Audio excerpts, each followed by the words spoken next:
तो magnetic effect of electric current में अब लेक्चर नंबर 7 के तरफ चलते हैं।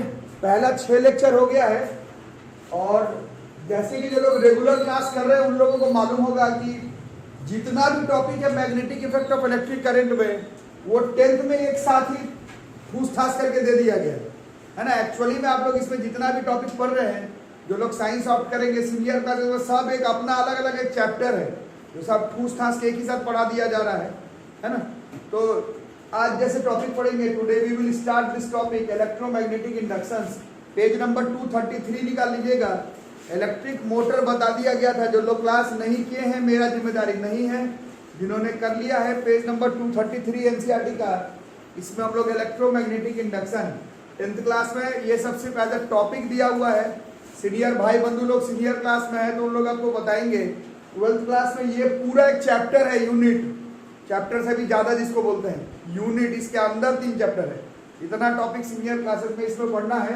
अभी थोड़ा थोड़ा करके हम लोग पढ़ेंगे इलेक्ट्रोमैग्नेटिक इंडक्शंस पे। तो अभी तक जो 6 लेक्चर पढ़े हैं उसका समरी क्या कह रहा है? अभी तक का 6 लेक्चर का समरी क्या कह रहा है? अभी तक का 6 लेक्चर का समरी मोटर के प्रिंसिपल पर आकर के अटक गया, मतलब अटक क्या गया, मतलब खत्म हो गया। मोटर के समरी तक अभी तक जो चैप्टर पढ़े हैं मोटर तक पहुंचे हैं। क्या था मोटर का प्रिंसिपल? क्या था मोटर का प्रिंसिपल? मोटर का प्रिंसिपल था करंट कैरिंग कॉइल लिया और उसको किसमें प्लेस किया? मैग्नेटिक फील्ड में। तो क्या पता चला कि वो जो करंट कैरिंग कॉइल है वो रोटेट करने लगा। ये मोटर का प्रिंसिपल यहां तक बिल्ड किए हम लोग, ठीक है। अब ठीक इसका उल्टा, जैसे मैथ्स में आप लोग करते थ्योरम का कन्वर्स जैसे बताते हो अपना दिमाग लगा करके, वैसे ठीक इसका उल्टा करके बताओ क्या होगा, सोच करके बताना। ठीक इस चीज का उल्टा। अभी भी मैग्नेटिक फील्ड है मेरे पास, अब मेरे पास करंट कैरिंग कंडक्टर नहीं, बस एक कंडक्टर है। करंट कैरिंग कॉइल नहीं, केवल एक कॉइल है, ठीक है। मोटर में क्या हो रहा था? करंट कैरिंग कंडक्टर था तो उसमें फोर्स लग रहा था, टू बी प्रिसाइज टॉर्क लग रहा था। एक्चुअली में जो लोग क्लास के उन लोगों को मालूम है। इसका ठीक उल्टा क्या होगा? मैग्नेटिक फील्ड है, कॉइल है, इस बार फोर्स तुम लगा दो।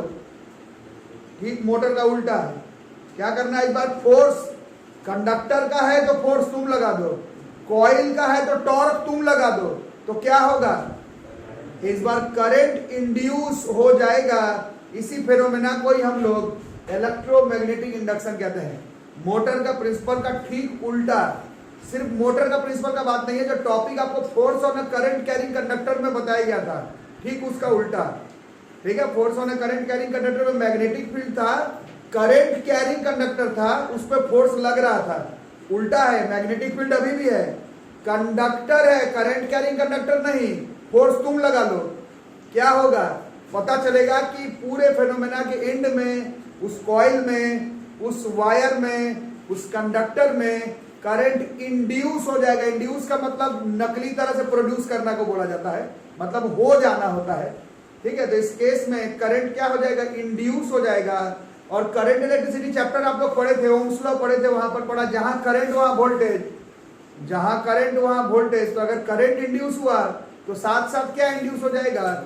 इंड्यूस वोल्टेज या फिर ईएमएफ भी उसको बोल सकते हैं, ठीक है। या फिर इसका वाइस वर्सा। एक्चुअल कॉन्सेप्ट ये है कि इंड्यूस ईएमएफ पहले बनता है, यही तो करंट इलेक्ट्रिसिटी में भी पढ़े थे, पहले वोल्टेज फिर करंट, ठीक है। तो इधर भी वैसा ही कंडीशन है। बोलने का मतलब है कि ठीक मोटर का प्रिंसिपल का उल्टा कर दो। बोलने का मतलब है कि ठीक force on current carrying conductor topic में जो आपको कॉन्सेप्ट सिखाया गया उसको उल्टा कर दो।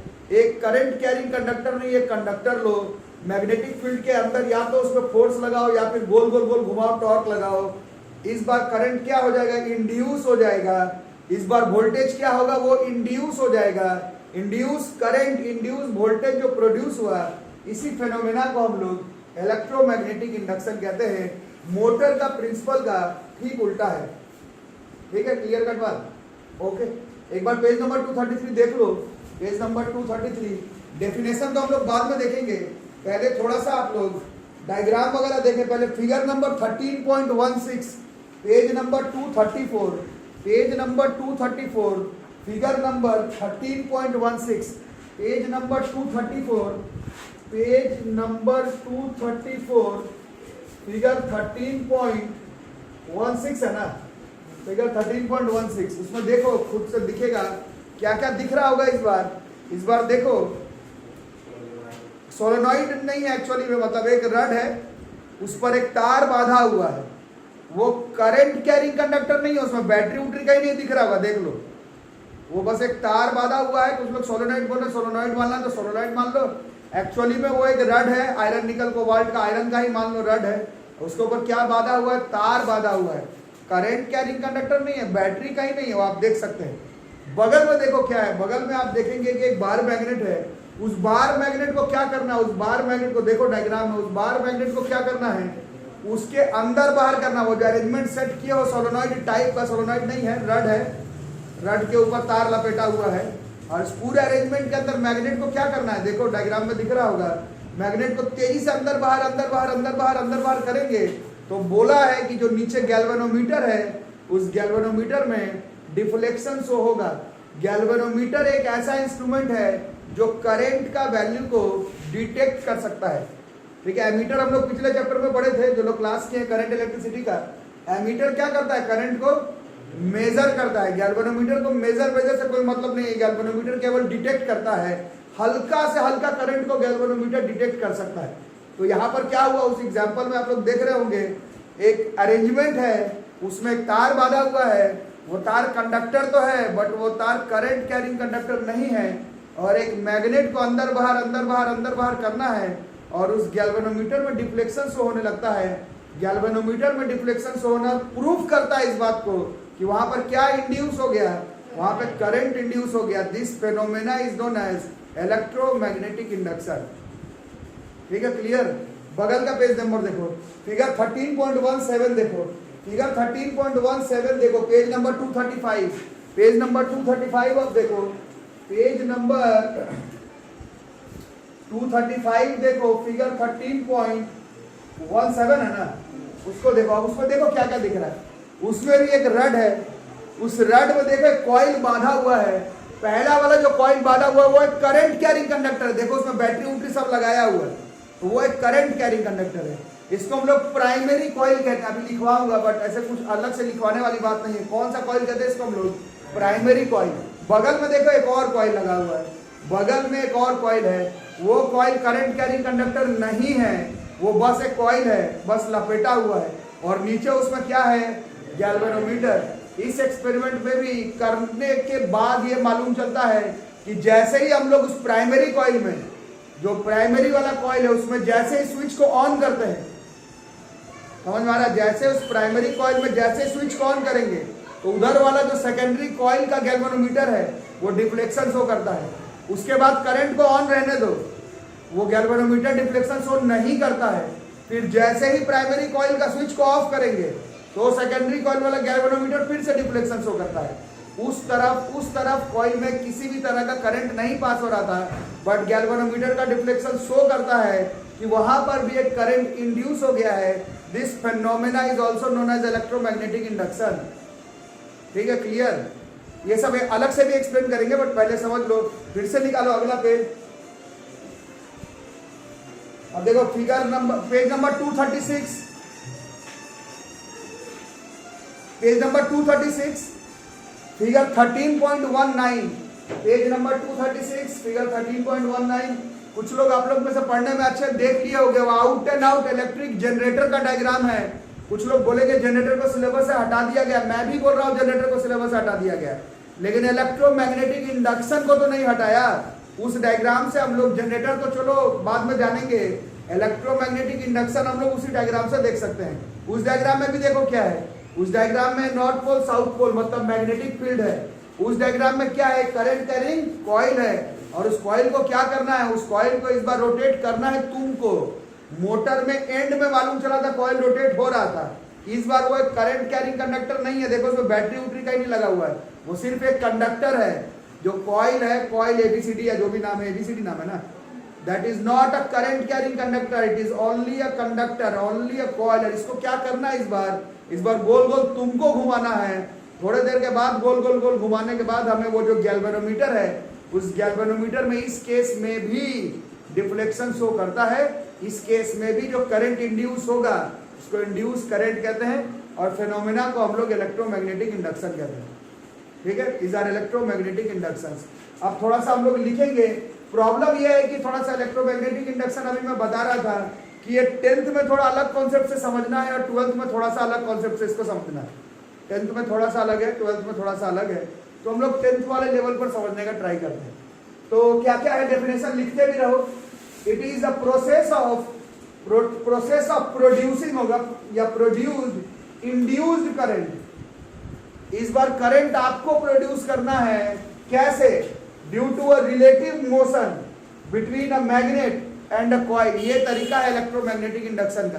क्या करना है? रिलेटिव मोशन प्रोड्यूस करना है। किसके किसके बीच में? मैग्नेट और कॉइल में। इंग्लिश मीडियम के आप लोग, रिलेटिव मोशन का मतलब है या तो मैग्नेट को फिक्स करके कॉइल को घुमाओ, जो कि जनरेटर में आप देख रहे थे अभी फिगर नंबर 13.19 में, और या फिर पीछे डायग्राम में देखे थे उसमें क्या था? उसमें कॉइल फिक्स था। मैग्नेट को अंदर बाहर करो, रिलेटिव मोशन प्रोड्यूस करो, मैग्नेट और कॉइल के बीच में एक इंड्यूस करंट प्रोड्यूस हो जाएगा। इस प्रोसेस को हम लोग इलेक्ट्रोमैग्नेटिक इंडक्शन कहते हैं। हाँ, रॉड के अंदर अप डाउन करना पूरे, हाँ हॉलो होना चाहिए। ठीक है, अगर बिल्कुल हॉलो नहीं भी तो नजदीक एकदम सटा के हटाओ तो भी हो जाएगा। ठीक है। It was discovered by Michael Faraday, which was discovered, ये जो फेनोमेना है इलेक्ट्रोमैग्नेटिक इंडक्शन का, it was discovered by Michael Faraday. इसीलिए इलेक्ट्रोमैग्नेटिक इंडक्शन का जो बेसिक है कॉन्सेप्ट है, इसको हम लोग Faraday's law of electromagnetic induction भी कहते हैं। इसमें जेम्स क्लार्क मैक्सवेल का भी बहुत बड़ा कंट्रीब्यूशन है, मैक्सवेल का भी। ठीक है। और it is also defined as production of induced current because of voltage production due to, इसके नीचे लाइन खींच लेंगे आप लोग, चेंजिंग मैग्नेटिक फील्ड। क्या चेंज करते रहना है लगातार? अगर आप मैग्नेटिक फील्ड को चेंज करते रहें, जैसे पहला डेफिनेशन तो ठीक है कि रिलेटिव मोशन वाला बात समझ में आया होगा, बट एक डायग्राम आप लोग प्राइमरी कॉइल और सेकेंडरी कॉइल वाला भी पढ़े थे। प्राइमरी कॉइल और सेकेंडरी कॉइल वाले में कुछ था क्या रिलेटिव मोशन? एक में तो मैग्नेट को घुमा रहे थे, कॉइल फिक्स था, एक में कॉइल को घुमा रहे थे, मैग्नेट फिक्स था। बट प्राइमरी कॉइल और सेकेंडरी कॉइल वाले में कुछ रिलेटिव मोशन कर रहे थे क्या? फिर भी उसमें इंड्यूस करंट प्रोड्यूस हो रहा था। तो यहाँ पर एक और कंसेप्ट बताया गया कि जब जब मैग्नेटिक फील्ड चेंज होता है तभी उसी केस में प्रोड्यूस होता है इलेक्ट्रोमैग्नेटिक इंडक्शन। वो मैं बताता हूं, पहले आप लोग लिख लेंगे, फिर मैं आपको एक्सप्लेन करता हूं। पहले इसको लिखोगे, उसके बाद क्या क्या किस किस तरह से कर सकते हैं। This either happens when a conductor is placed in a moving magnetic field. या तो कंडक्टर को मूव करवाओ, और या तो मैग्नेटिक फील्ड को मूव करवाओ, या फिर दूसरा तरीका क्या देखे अभी हम लोग, या तो कंडक्टर को मूव करवाओ, मैग्नेटिक फील्ड को फिक्स रखो, मैग्नेटिक फील्ड को फिक्स रख के कंडक्टर को मूव करवाओ, कंडक्टर को फिक्स रख के मैग्नेट मूव करवाओ।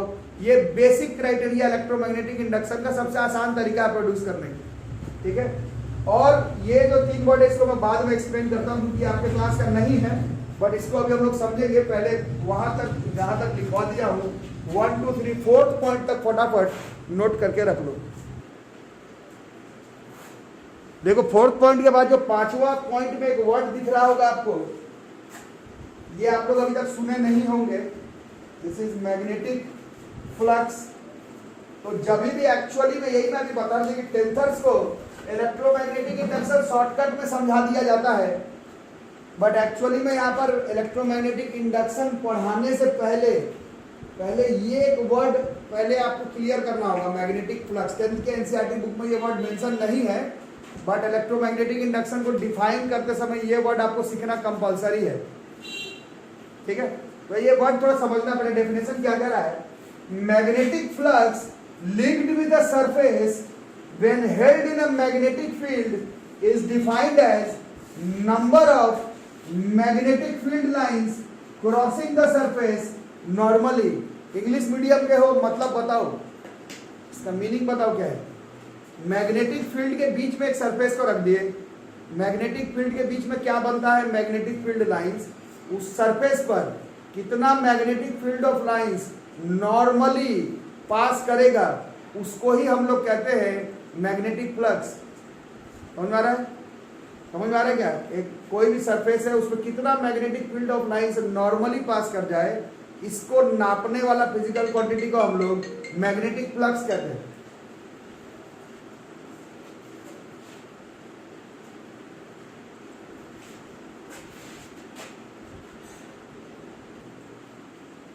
देखो मैग्नेटिक फ्लक्स में थोड़ा सा दिक्कत हो रहा है बच्चों को, क्योंकि 10th के बुक में दिया हुआ नहीं, तो मैं ऐसे समझाता हूँ, समझ में आया तो ठीक है, नहीं तो फिर इग्नोर करना, वैसे में भी 10th के बुक में नहीं दिया हुआ, ठीक है। समझ में आया तो समझना, वरना इग्नोर करना, ठीक है।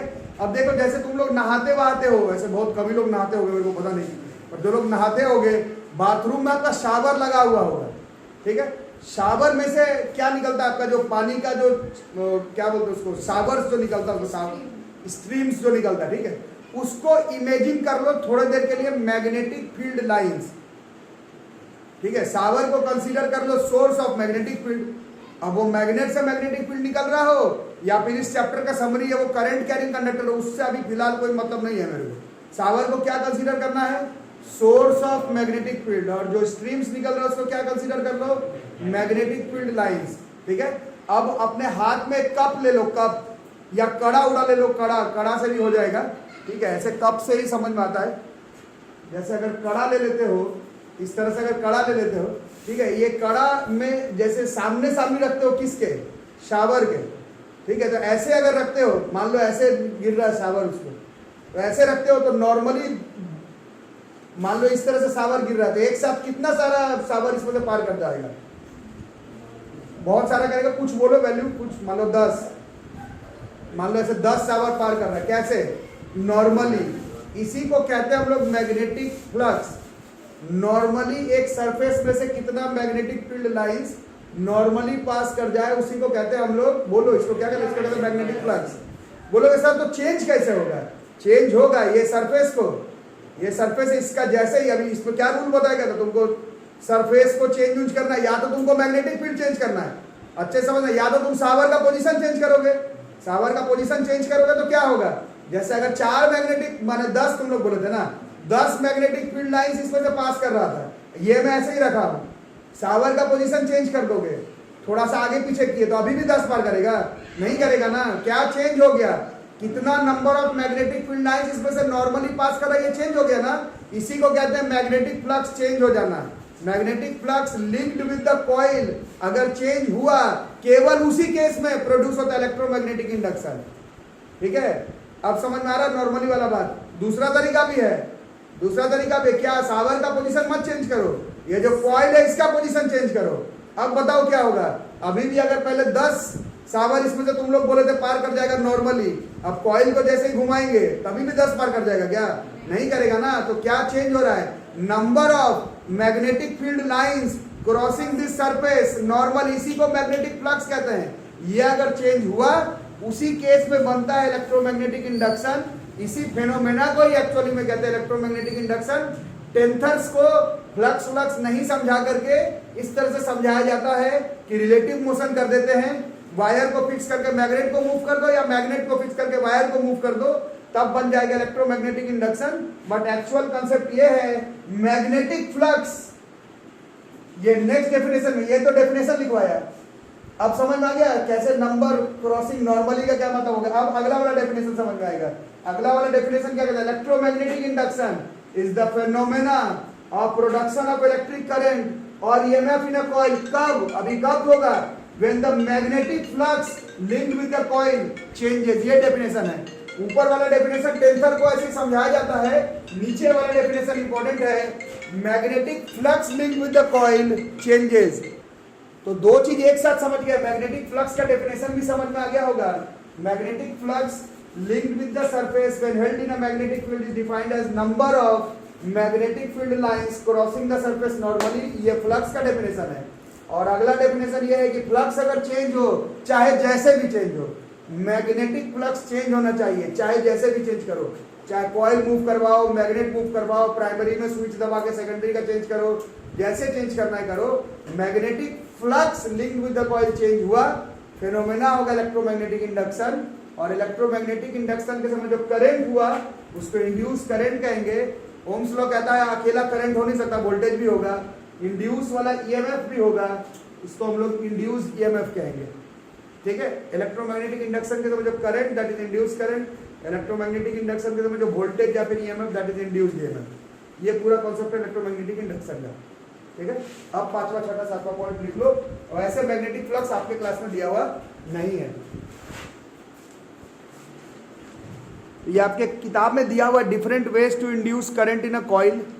तो एनसीईआरटी वाला डायग्राम भी बना सकते हो। देखो पहले वाले डायग्राम में क्या दिया हुआ है, पहले वाले डायग्राम में एक हेलिकल ऐसे गोल गोल गोल मोड़ा हुआ क्या है, कॉइल है, बट वो करंट कैरिंग कॉइल नहीं है। उसमें क्या करना है, ये एक बार मैग्नेट है, उसको क्या करना है, इसके नजदीक ले जाना है। अंदर जाने का जगह है तो अंदर भी करो, जैसे बुक में आपका रड टाइप का स्ट्रक्चर दिया हुआ अंदर बाहर करने के लिए। नहीं है, रड का कोई काम नहीं है एक्चुअली में, ऐसा हेलिकल टाइप का कॉइल ही हो जाए, उसके अंदर भी मैग्नेट को अंदर बाहर अंदर बाहर अंदर बाहर अंदर बाहर तेजी से करोगे। बात एक्चुअली में अंदर बाहर करने का नहीं, नजदीक लाना है, दूर ले जाना, नजदीक ले जाना, दूर ले जाना है। उस केस में यहाँ पर गैल्वेनोमीटर में डिफ्लेक्शन शो होता है। ये एक तरीका है करंट को इंड्यूस करने का। दूसरा तरीका यहाँ पर बुक में देख ही रहे होगे, ये रड है, आयरन का ही लो, प्राइमरी कॉइल है, ये करंट कैरिंग कंडक्टर है। एक और कॉइल है, ये करंट कैरिंग कंडक्टर नहीं है, इसमें है गैल्वेनोमीटर। जैसे यहाँ का स्विच ऑन करोगे तब इस गैल्वेनोमीटर में डिफ्लेक्शन शो करेगा, उसके बाद करंट बहने दो, कोई डिफ्लेक्शन नहीं। जैसे स्विच ऑफ करोगे तब इस गैल्वेनोमीटर में डिफ्लेक्शन शो होगा। ये तरीका है करंट इंड्यूस करने का। ठीक है, तीसरा वाला तरीका एक्चुअली में जनरेटर वाला तरीका है, बट वो डायग्राम पूरे जनरेटर का है किताब में। हर साल हम लोग जनरेटर वाला ही डायग्राम बनवा देते थे, लेकिन इस बार आपका जनरेटर सिलेबस में नहीं है तो पूरा जनरेटर वाला बनाना नहीं है। इस केस में देखो, ये जो क्रॉस क्रॉस क्रॉस क्रॉस किया हुआ दिख रहा है, ये मैग्नेटिक फील्ड है। क्या है ये मैग्नेटिक फील्ड? कौन? ये जो क्रॉस क्रॉस क्रॉस, इसके बीच में क्या है हमारे पास, ये कॉइल है, करंट कैरिंग कॉइल नहीं है। और इसको ऐसे देखो, क्या करना है इसमें मोशन, मतलब इसको क्या करना है, तार को बाहर खींचना है, पूरा गोल गोल गोल घुमाओ। वैसे इस डायग्राम में गोल घुमाने वाला बात नहीं, इस डायग्राम में क्या करना है, बस बाहर खींचना है, पूरे को बाहर खींचो, पूरे को अंदर कर दो, बाहर खींचो अंदर कर दो, बाहर खींचो अंदर कर दो। ये जो गैल्वेनोमीटर है उसमें डिफ्लेक्शन शो होगा। जनरेटर कहता है, इसी चीज को थोड़ा सा और एक्सप्लेन करके, जनरेटर में क्या कह रहा है देख सकते हो, कॉइल लो पूरा गोल गोल गोल घुमा दो, मैग्नेटिक फील्ड के अंदर कॉइल लो पूरा गोल गोल गोल गोल गोल घुमाओ, उस केस में भी करंट जो है वो इंड्यूस हो जाएगा, वो भी तरीका है। और ये तरीका, ये देखो, ये करंट कैरिंग कंडक्टर है, this is the current carrying conductor, current carrying conductor. ये क्या है, ये सिर्फ एक कॉइल है, ये करंट कैरिंग कंडक्टर नहीं है, बस इसके ठीक नजदीक में ये करंट कैरिंग कंडक्टर है। और इस कॉइल में अगर कहीं पर गैल्वेनोमीटर लगा दोगे तो इस गैल्वेनोमीटर में भी तुमको डिफ्लेक्शन शो होगा। ये भी तरीका है करंट इंड्यूस करने का। किसी तरह से भी magnetic flux linked with the coil का वैल्यू अगर आप चेंज करें, किसी तरह से रिलेटिव मोशन इलेक्ट्रिक फील्ड और मैग्नेटिक फील्ड के बीच में चेंज करें, तो जो फेनोमेना है that phenomena is electromagnetic induction. जो करंट प्रोड्यूस हुआ दैट इज इंड्यूस करंट, और जो ईएमएफ होगा that will be induced EMF. ठीक है, इन सब के बारे में और भी बातें करेंगे, एक क्लास और लिया जाएगा, उससे हमारा ये चैप्टर जो है वो खत्म हो जाएगा। सिलेबस आप लोग देख रहे हैं, इसके बाद जनरेटर है और डोमेस्टिक सर्किट है, ये आपके सिलेबस में नहीं है। हमें सिर्फ बाकी रह गया इन सब के बारे में थोड़ा थोड़ा लैंग्वेज लिखना, फ्लेमिंग का राइट हैंड रूल लिखना थोड़ा सा बस, और थोड़ा सा गैल्वेनोमीटर के बारे में थोड़ा थोड़ा लिखेंगे। एक क्लास और लगेगा, एक क्लास में हमारा ये पूरा चैप्टर जो है वो खत्म हो जाएगा। ठीक है, मिलेंगे अगले क्लास में, तब तक के लिए थैंक यू।